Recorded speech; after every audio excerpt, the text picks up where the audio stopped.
Pemirsa, Populi Center melakukan survei mengenai evaluasi masyarakat terhadap performa pasangan calon dalam debat pertama. Iya, dalam survei ini Populi Center mendapatkan ada beberapa temuan, seperti misalnya pilihan warga pasca menyaksikan debat pertama.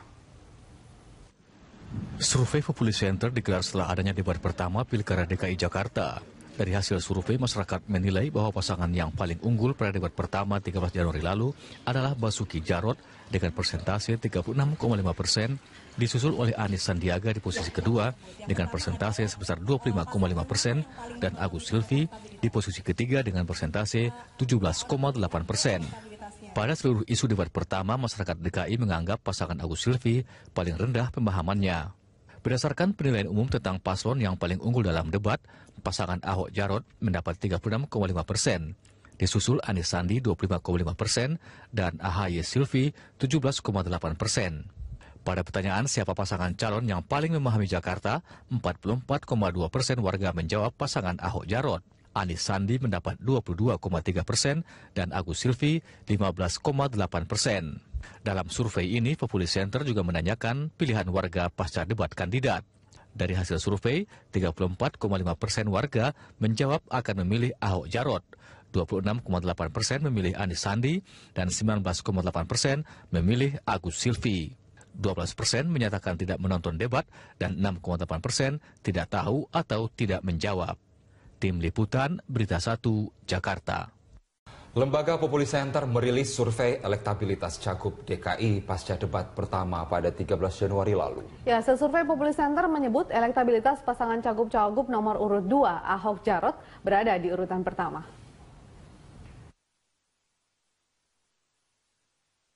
Hasil survei Populi Center menunjukkan elektabilitas pasangan Ahok Jarot dan Anies Sandi mengalami peningkatan pasca debat pertama.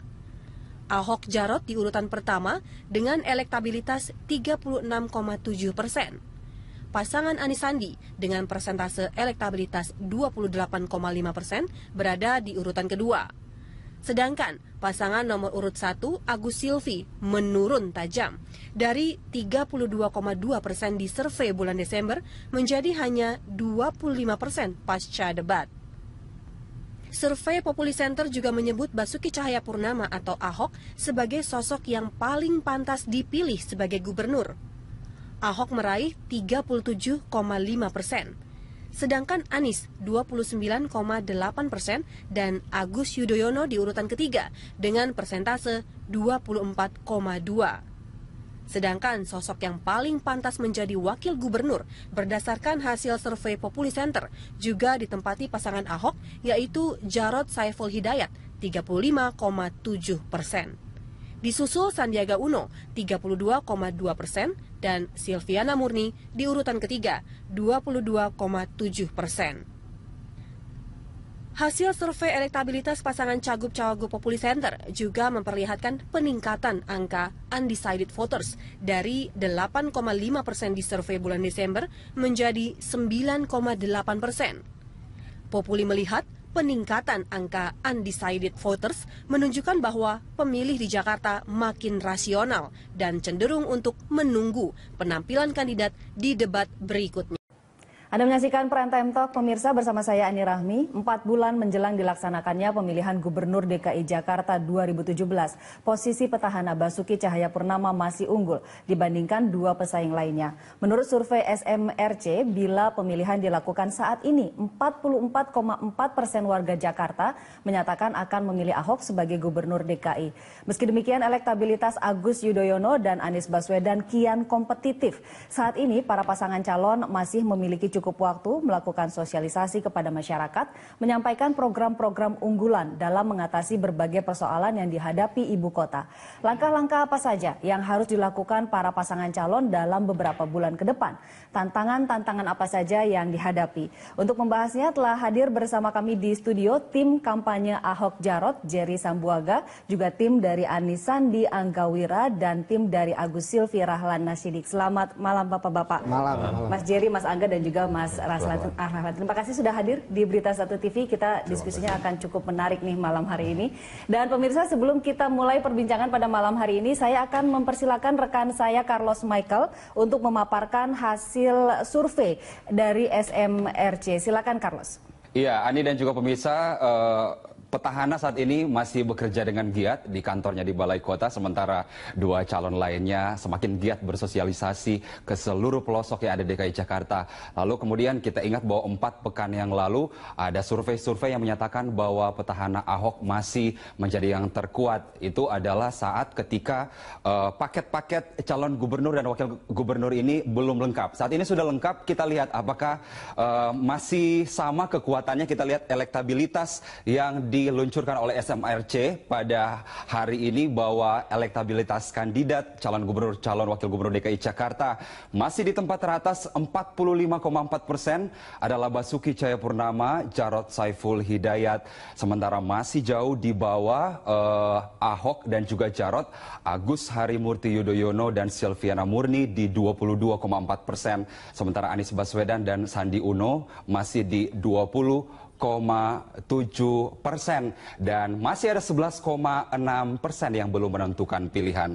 Sementara kita lihat popularitas yang ada di sini, bahwa Basuki Cahayapurnama ketokohannya ini 63% dan membuntuti hanya 1% di belakang Ahok sendiri adalah Anies Baswedan di 62%, Agus Harimurti Yudhoyono di angka 54%, sementara masing-masing kandidat calon wakil gubernur yang paling tinggi adalah Sandiaga Uno di 50% dan menyusul di belakangnya masing-masing Silviana Murni dan Jarod Saiful Hidayat di 45%.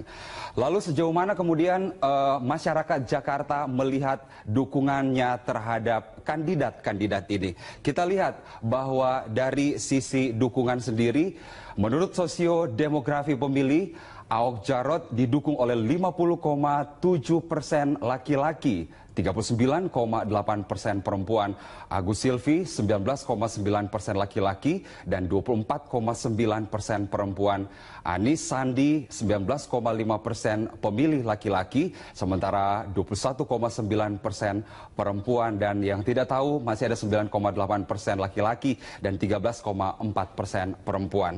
Lalu ada berbagai macam kriteria yang diharapkan oleh warga Jakarta untuk siapa yang nantinya harus melanjutkan kepemimpinan Jakarta nantinya. Kita lihat sejumlah kriteria yang diluncurkan ini. Basuki Cahayapurnama dinilai dari ketegasan dan wibawanya 88%, sementara Agus Harimurti Yudhoyono 75%, Anies Baswedan sebesar 58%.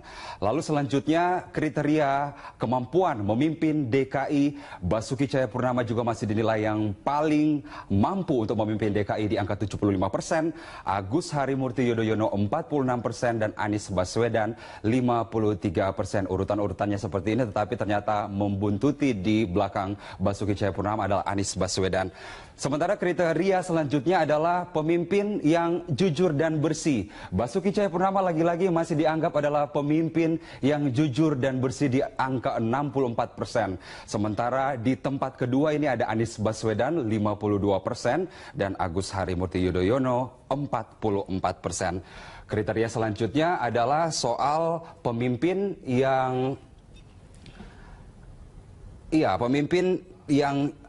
jujur dan bersih. Kemudian kita lihat tingkat kepuasan dari masyarakat Jakarta terhadap perhatian rakyat kepada rakyat. Basuki Cahayapurnama 65%, Basuki Cahayapurnama masih di paling atas, menyusul Anies Baswedan 54%, kemudian Agus Harimurti Yudhoyono 31%. Lalu bagaimana tingkat kepuasan masyarakat terhadap kinerja petahana? 75% warga Jakarta mengaku cukup dan sangat puas terhadap kinerja petahana, sementara yang tidak puas adalah 22%. Ini dilihat dari berbagai pekerjaan dari petahana sendiri selama ini. Tingkat kepuasan terhadap sarana dan prasarana misalnya kondisi rumah sakit atau puskesmas dianggap sudah sangat baik dengan persentase 92%, pelayanan di kecamatan atau kelurahan 90%, gedung sekolah 90%, dan penyediaan air bersih di angka 89%. Kemudian masih juga ada sejumlah pelayanan publik lainnya, jaringan listrik 89%, kondisi jalan 88%, kebersihan dan pengelolaan sampah 80%, dan yang paling rendah dan mungkin juga ini disetujui atau disepakati bersama oleh publik Jakarta bahwa petahana belum mampu untuk mengurai kemacetan Jakarta, bahwa kondisi kelancaran transportasi masih berada di angka 49%. Sekali lagi masih ada banyak waktu untuk 3 kandidat ini untuk bertarung ke depan. Yang saya katakan tadi bahwa petahana masih bekerja dengan rajin di Balai Kota, sementara masih banyak waktu untuk belusukan meraih hati masyarakat Jakarta untuk pilkada nanti. Andi Rami, kembali ke Anda. Baik Carlos, terima kasih banyak. Dan pemirsa, kita akan mulai perbincangan kita. Singkat saja sebelum saya jeda ke Mas Angga, percaya dengan hasil survei SMRC ini? Ragu-ragu ya. Alasannya? Ya kalau kita bandingkan dengan beberapa survei yang dilakukan oleh lembaga survei sebelumnya, kira-kira mungkin dirilis 1-2 minggu yang lalu, ini deviasinya cukup tinggi. Dan ya kalau kita mengingat beberapa pilkada DKI juga sebelumnya, ada juga lembaga survei yang bilang ini akan menang 1 putaran, tapi ternyata juga tidak. Jadi ya ini perlu kita tinjau lebih dalam lah, kita kaji lebih dalam. Tapi bagi kami ini sebagai salah satu ya pecutan lah untuk lebih giat untuk mensosialisasikan ke masyarakat. Oke, Mas Rahlan sendiri bagaimana melihat? Mas Jerry dulu saya kira menarik. Ini petahana pasti sudah pasti happy lah dengan hasil survei. Iya, jadi yang pertama tentu kita lihat ya survei SMRC ya. Yang baru saja beberapa hari dilakukan itu menunjukkan bahwa yang paling penting adalah elektabilitas ya dari gubernur incumbent itu masih yang paling tinggi 45,4% ya. Dan yang lebih penting lagi adalah tingkat kepuasan ya 75% ya. Tadi dilihat dari presentasi tinggi sekali, fasilitas dan semuanya itu termasuk 92% ya bahkan dibilang. Nah, itu menunjukkan tentu ya bahwa kita ini, calon yang kita usung, Pak Ahok dan juga Pak Jarot, itu lebih menunjukkan bukti dan juga hasil kerja nyata yang sudah dirasakan oleh masyarakat. Nah, saya pikir ini merupakan salah satu parameter yang perlu kita perlu kita apresiasi ya, dan perlu juga kita dalami dan perlu kita cermati ya, bahwa memang itu tidak bisa direkayasa. Memang betul sudah ada hasilnya, masyarakat bisa merasakan. Dan kedua, kita bisa lihat juga bukti-bukti yang ada, memang bukti fisiknya, ya, bukti pembangunannya dan bukti-bukti yang lain. Ya. Jadi saya pikir ini merupakan sebuah survei yang memang menurut saya juga objektif ya, karena kalau tadi dibilang survei-survei sebelumnya itu kan ada di bulan September, ada yang di bulan Agustus, ada yang di bulan Juni bahkan ya. Nah ini survei yang terbaru ya, terbaru belum sampai seminggu kalau tidak salah tadi bilangnya. 1 sampai 9 Oktober. Dan itu menunjukkan bahwa memang ya, pada saat ini posisi sekarang Pak Ahok dan juga Pak Jarot ya masih memiliki tingkat kepercayaan yang tertinggi, tingkat elektabilitas dan juga tingkat popularitas dan juga tingkat akseptabilitas ya. Saya pikir itu baik. Saya harus adil nih, Pak Rahlan belum saya tanya nih, gimana Mas? Saya senang mendengar tingkat optimisme yang begitu tinggi di teman-teman kubu Ahok Jarot ini. Kendati sebetulnya saya kira agak sulit untuk mengukur tingkat fairness dari survei ini, karena kalau argumennya kayak tadi itu ada jalan, ada rumah sakit segala macam, ya iyalah kan petahana namanya juga gitu kan. Soalnya apakah bisa lebih baik atau tidak, itu pertanyaannya kemudian kan. Dan saya kira Mas Anies, Mas Agus sama-sama punya chance untuk memberikan harapan baru ya, karena harus diingat bahwa argumen bahwa petahana itu pantas dipilih karena dia adalah petahana ya, karena dia berpengalaman sebagai gubernur, itu sebetulnya adalah satu pikiran yang mempromosikan sesuatu yang berbahaya, seolah-olah bahwa yang namanya status quo itu adalah hal yang harus kita pilih gitu. Padahal kita tahu bahwa yang namanya kemajuan itu kontrolnya cuma satu, perubahan gitu, harapan gitu. Jadi dalam sisi itu menurut saya SMRC kurang fair kalau menilainya dari segi jalan mau dibangun, kepuasannya apa segala macam begitu. Itu yang pertama. Yang kedua, saya kira ada 6 survei. Betul dijadikan sebelumnya. Tapi kalau ngomong itu yang dulu, kita kan juga mesti bilang bahwa akan ada yang akan datang, ya kan? Dan yang dibilang pada pemilu itu hari ini, itu artinya 1 tanggal 9. Agus baru turun tanggal 4. Ya. 23 September, surveinya masih 1, lalu kemudian melonjak menjadi 19, menurut LSI dan kemudian 22 menurut SMRC. Oke, nah ya, apakah jadi, itu sudah sesuai harapan dari tim Agus dan juga Silvi? dong, harapannya kan 51%. Oke, ya kan? kita akan elaborasi ini lebih lanjut. Sayangnya di segmen berikutnya, saya harus jeda dulu. Pemirsa, jangan kemana-mana karena kami akan kembali sesaat lagi. Tetaplah di Prime Time Talk. Anda kembali menyaksikan Prime Time Talk, pemirsa. Kami akan lanjutkan perbincangan. Tadi saya terputus dengan Mas Rahlan nih. Mas Rahlan, tadi Anda menyatakan bahwa targetnya elektabilitas 51% pada saat pemilihan tentu saja. Tapi saat ini hanya dengan waktu beberapa minggu ya. 4 bulan. Ya, enggak. Ketika tokoh Agus Harimurti pertama kali muncul, itu kan sudah menjelang akhir September. Ketika survei ini dilaksanakan 1 sampai 9 Oktober itu sudah ada di posisi sekitar 22%. Menurut SMRC ya. SMRC. Apakah tahapan ini atau elektabilitas ini sudah sesuai dengan harapan dari tim Agus Silvi? Yang kami tahu, kami harus bekerja makin keras. Ya, ada berita menggembirakan bahwa menurut SMRC sekali lagi kami dapat 22 sekian persen. Ya. Tetapi itu kan masih jauh dari petahana, begitu. Jadi kesimpulannya cuma satu kalau buat saya, optimis. Dan bekerja makin keras untuk itu. Saya mungkin menanggapi tadi ya. Tadi yang Mas Rahlan bilang bahwa survei dari SMRC ya, tadi dibilang agak sedikit meragukan ya. Tadi sempat di awal dibilang gitu ya. Ya memang tadi seperti Mas Rahlan bilang sendiri. Saya nggak bilang meragukan, saya sebelumnya survei ya, itu kan ada banyak. Kita belum tahu juga survei ke depan apakah itu memang petahana akan memiliki nilai yang sama atau mungkin naik atau mungkin turun ya. Tapi justru mungkin bagi saya, tadi melihat survei yang dipresentasikan oleh SMRC ini, mungkin bagus juga untuk tim Agus ya. Kenapa? Karena di situ juga naik kan, di situ kan, nilainya kan dari 22,4% ya, nomor 2 ya.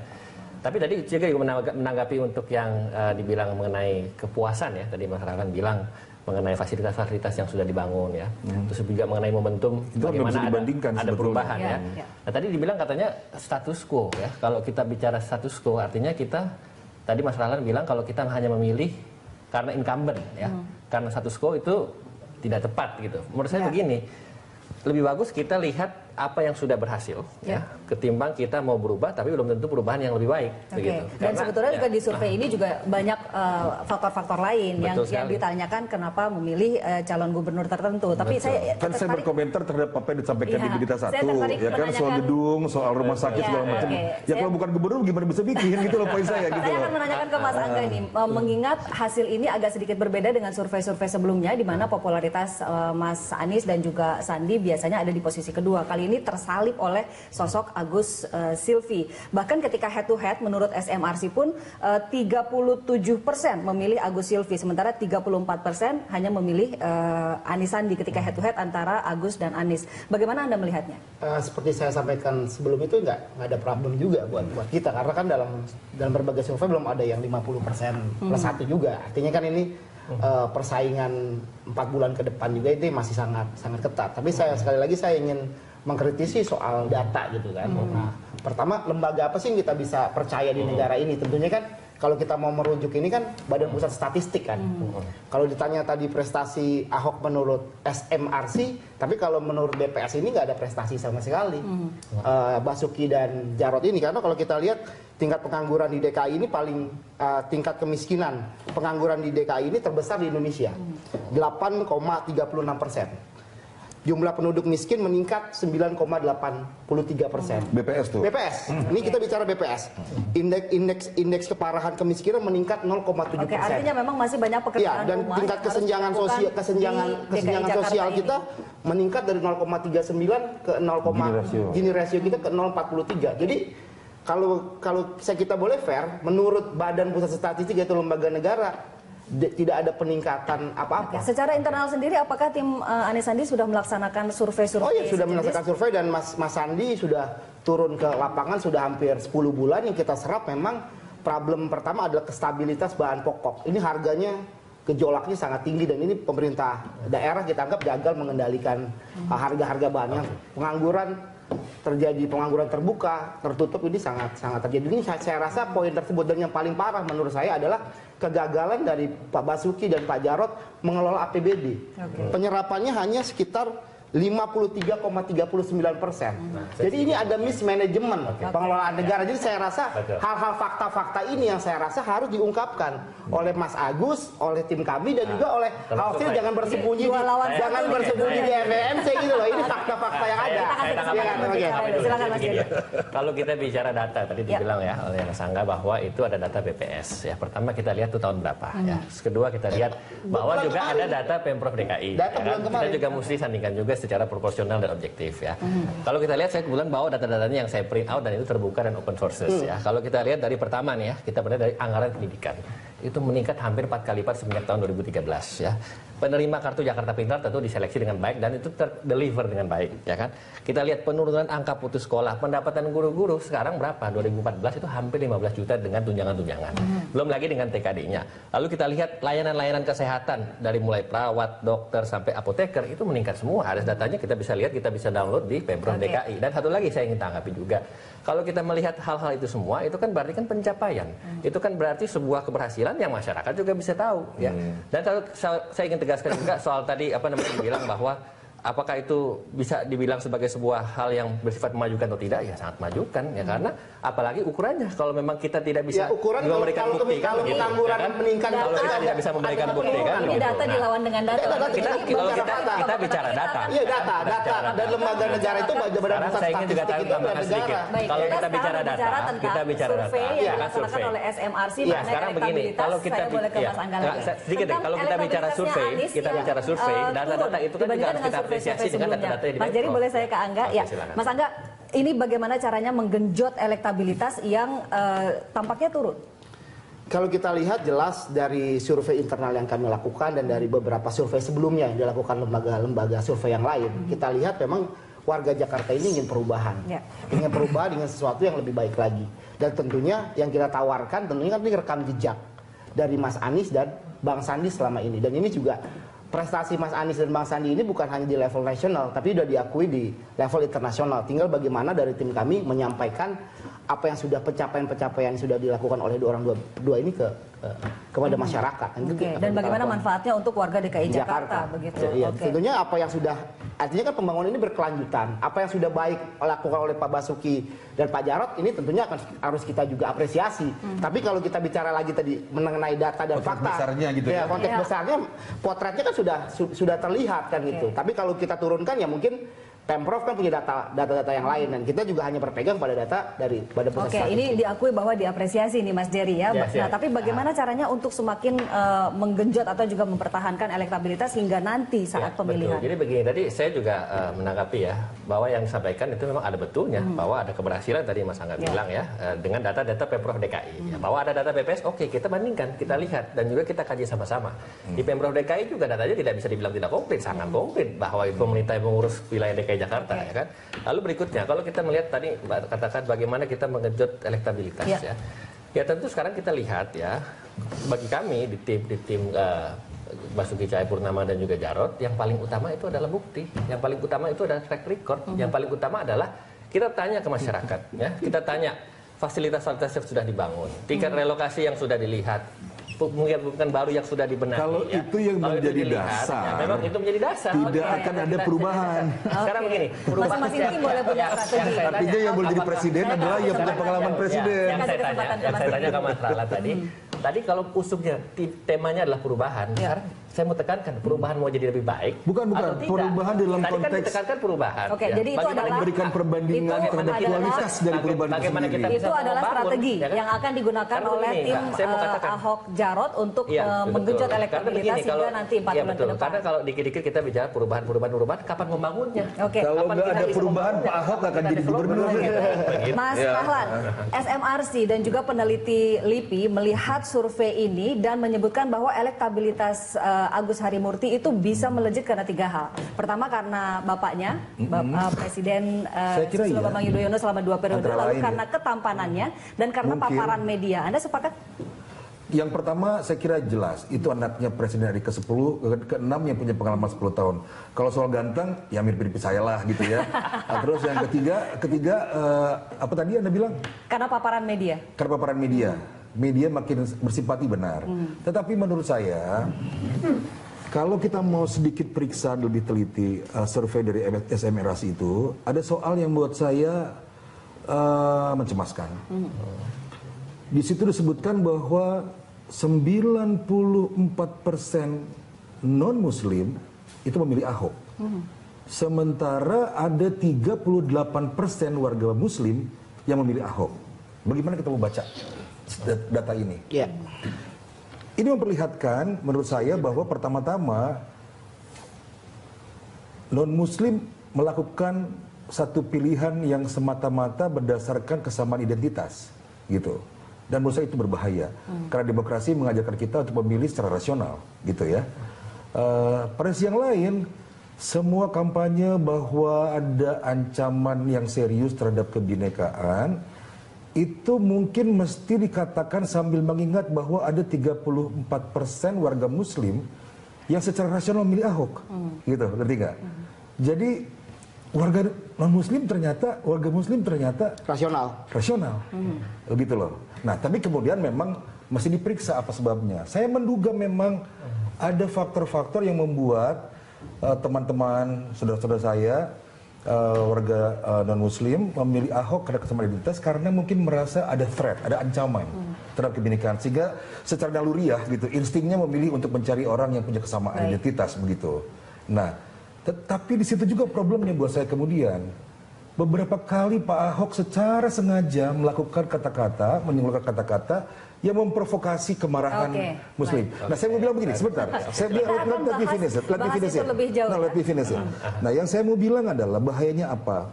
Jadi sebetulnya yang 34% memilih, 38% memilih Pak Ahok itu adalah warga yang tidak suka juga dengan kegalakan, dengan kekasaran, ya, dengan ancaman terhadap kebinekaan, gitu loh, ya kan? Nah, itulah yang jumlah paling besar, sumbangan terbesar terhadap Pak Ahok dalam suratnya itu datang dari 38% warga Muslim, gitu, dibanding 94% warga non Muslim. Yang saya mau katakan adalah, apakah itu alasannya?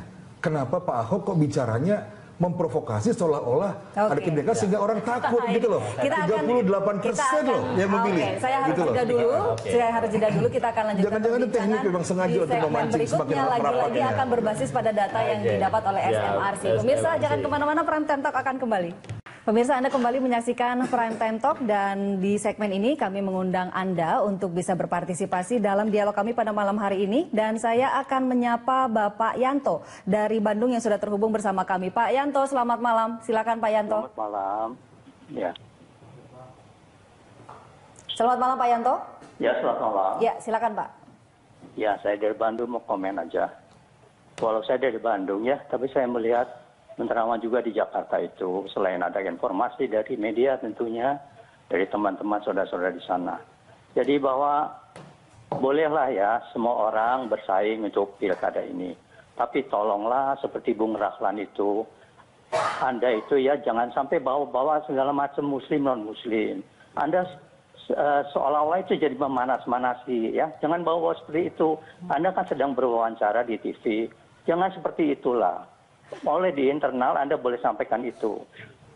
Semakin Anda melakukan hal itu terhadap Ahok, percayalah Ahok makin tinggi nantinya. Itu baik Pak Yanto. Ngerti maksud saya? Pak Yanto, itu poinnya. baik, terima kasih. Kami sudah menangkap maksud Anda. Ini saya mengundang penelpon kedua. Ada penelpon juga dari Jakarta, Pak Selamat. Selamat malam Pak Selamat. Selamat, Pak Suharman. Ya, silakan Pak. Halo? Ya, silakan Pak Selamat. Pak Suharman saya. Siapa? Pak Suharman. Oh, Pak Parman, silakan Pak. Mohon maaf. Ini saya melihat dari, saya mau menanggapi Pak Nasidik ya, dari Demokrat itu ya. Pak Nasidik ya. Iya, Pak Rahlan di sini. Nah, ini dia, saya melihatnya salah tanggapan dia begitu. Banyak yang orang non-Muslim, Muslim sekalipun banyak yang milih Ahok. Sekarang orang Jakarta itu tidak bisa dicibuli lagi, Pak. Orang melihat kinerja. Saya melihatnya begini ya. Ya, silakan Pak. Kita lihat si SBY, Pak SBY saya lihat geli. Kenapa dia ngelonsing si Agus Nah, Bapak lihat tuh si Pak SBY itu ya jeli dia ngeliat orang. Pak Agus yang ini karena tidak ada Partai Demokrat tuh nggak ada kader yang bagus. Oke, baik Pak Suparman. Pak Suparman, terima kasih telah bergabung bersama kami. Kami sudah menangkap maksud Anda. Pak Suparman, terima kasih, dan kita coba tangkapi ini dua penelpon, kedua-keduanya ini keberatan bahwa saya ada... dulu dong berarti kan, jelaskan kan? Yang disinggung Pak Rahlani katanya. Jadi jangan pemirsa, saudara saya di seluruh Indonesia yang saya cintai, yang sedang saya sampaikan tadi itu adalah bacaan terhadap fakta, terhadap data yang disampaikan oleh SMRC, gitu ya, bukan pendapat saya pribadi, itu pendapat yang bisa ditarik dari data yang dikeluarkan oleh SMRC. Justru saya mempertanyakan itu. Justru saya mengatakan bahwa orang-orang Islam itu banyak yang pilih Ahok. Jadi persoalan agama itu sebetulnya nggak relevan. Gitu loh, itu nggak relevan. Karena 38% itu justru memilih Pak Ahok gitu.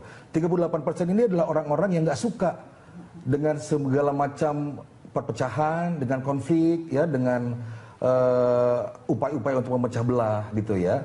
Nah, itu yang paling penting gitu.